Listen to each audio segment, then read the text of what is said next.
যেমন আল্লাহ সুবহানাহু ওয়া তাআলা সূরা গাফির 40 নম্বর সূরার 17 নম্বর আয়াতে বলছেন, আল ইয়াউমা তুজজা কুল্লু নাফসিন বিমা কাসাবাত লা যুলমাল ইয়াউম ইন্নাল্লাহা সারিউল হিসাব।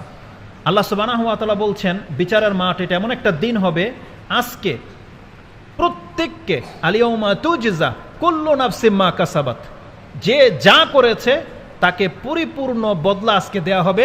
লা যুলমাল ইয়াউম, আজকে কারো উপরে জুলুম করা হবে না। তারপর আল্লাহ বলছেন, ইন্নাল্লাহা সারিউল হিসাব, আর আল্লাহ খুব দ্রুত বিচারকে সম্পাদন করে থাকে। এটা হচ্ছে আল্লাহ সুবহানাহু ওয়া তাআলার একটি গুণ। আল্লাহ সুবহানাহু ওয়া তাআলার আরেকটি গুণ কোরআনে আপনি পাবেন, যেখানে আল্লাহ সুবহানাহু ওয়া তাআলা কিছু কথা বলার পরে বলছেন, ওয়াযালিকা আলাল্লাহি ইয়াসির, এই কাজটা আল্লাহর জন্য অত্যন্ত সহজ। এই যে আল্লাহ সুবহানাহু ওয়া তাআলা বলছেন, একজন ব্যক্তির জীবনে সে জন্মের পর থেকে মৃত্যু পর্যন্ত তার দ্বারা কি হারকাত হয়েছে, কি বলা হয়েছে, কি সে বিশ্বাস করত, এগুলোর পরিপূর্ণ বদলা আল্লাহ দেবে। এবং প্রত্যেকটা মানুষকে জমিন থেকে যেভাবে আল্লাহ সৃষ্টি করেছে এইভাবে তাদেরকে উঠাবে। আল্লাহ বলছেন এই কাজগুলো আল্লাহর জন্য অত্যন্ত সহজ। ওয়াযালিকা আলাল্লাহি ইয়াসির, খুব সহজ। হাসরের মাঠে আল্লাহ সুবহানাহু ওয়া তাআলা কোরআনের এই আয়াতটি ওয়াযালিকা আলাল্লাহি ইয়াসির, কোরআনে প্রায় 9টি আয়াত আপনি খুঁজে পাবেন যে আল্লাহর জন্য এই কাজগুলো করা সহজ আল্লাহ ব্যক্ত করেছে। যেমন একটি আয়াত আমি আপনার কাছে পড়ি, এই আয়াতটি আপনি পাবেন 64 নম্বর সূরাতে, মুমতাহিনা না, এটা হচ্ছে 64 নম্বর সূরা তাগাবুন। তাগাবুন হচ্ছে 64 না 66? 64 তাগাবুন। তার 5 কি 6 নম্বর আয়াতটি আপনি খোলেন, তাতে রয়েছে, আল্লাহ বলছেন, জা'মাল্লাযীনা কাফারু আল্লা ইউবআসু, কাফেররা ধারণা করে যে আমরা উত্থিত হব না।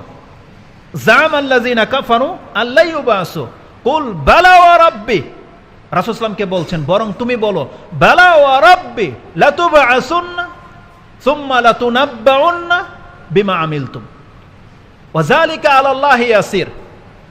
যখন কাফেররা বলে আমরা পুনরুত্থিত হব না, এর জবাবে আল্লাহ সুবহানাহু ওয়া তাআলা বলছেন, হে নবী বরং আপনি বলেন বাল ওয়া রাব্বি, বরং আমার রবের কসম করে বলছি, প্রত্যেক ব্যক্তিকে উঠানো হবে আর প্রত্যেক ব্যক্তি যা করেছে তার জাযা আল্লাহ সুবহানাহু ওয়া তাআলা দেবে। ওয়াযালিকা আলাল্লাহি ইয়াসির, আর এই কাজটা আল্লাহর জন্য অত্যন্ত সহজ। তো কাল কিয়ামতের মাঠে আল্লাহ সুবহানাহু ওয়া তাআলা বিচার কাজটা আল্লাহর জন্য কতটা সহজ, কিভাবে আল্লাহ তাদেরকে ডিভাইড করবে, কারা জান্নাতে আর কারা জাহান্নামে খুব দ্রুত, এর একটা পলিসি বা একটা নমুনা এই হাদিসটার মধ্যে রয়েছে, যেটা আমরা আজকে ব্যক্ত করব।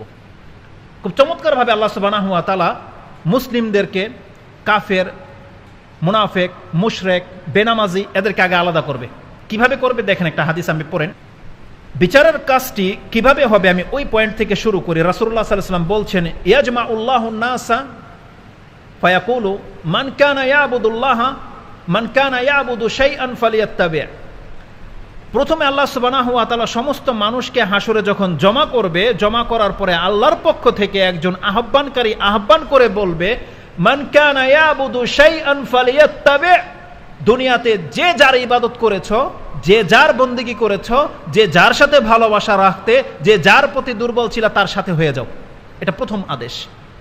জমা করার পরে কি বলা হবে? মান কানা ইয়াবুদু শাইআন, যে যার পূজা করেছো, যার ইবাদত করেছো, যার গোলামি করেছো, যার বন্দেগী করেছো, আজকে তার সাথে হয়ে যাও।